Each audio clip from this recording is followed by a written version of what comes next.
burro e speck, paccheri rigati, patate, scamorza e una bustina di zafferano. Mo' pigliate carta e penna e venite a presa a me.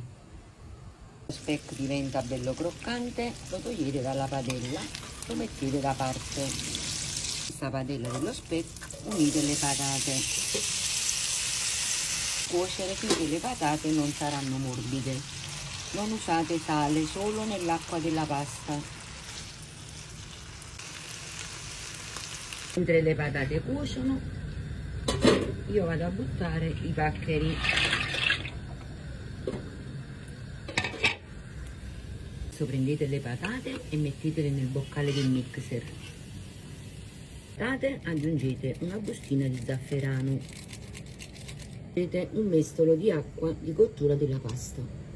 Adesso facciamo una bella crema di patate. Che bella crema di patate, che bel colore giallo oro. Qua ragazzi, la pasta è pronta. Prendetela direttamente dall'acqua di cottura e tenetevene sempre un po' da parte perché vi posso servire. Qua ragazzi, la pasta nella padella, ho unito lo speck croccante e faccio saltare qualche minuto. Ecco qua la crema di patate allo zafferano. Guardate com'è bello sto colore, mi pare solo in Napoli. Guardate.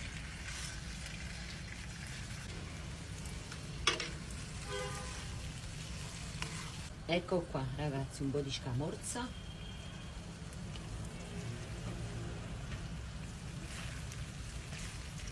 Ecco qua ragazzi, aggiungo un altro po' di parmigiano e continuo a mescolare. Ecco specialità, Peccato, una bella grattata di caciocavallo. E poi una bella cocipulla.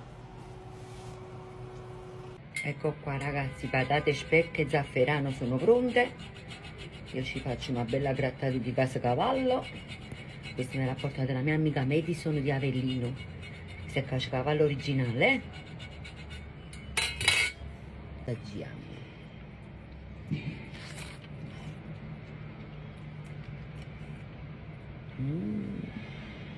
Sempre, se li fate anche voi, scrivetemi nei commenti.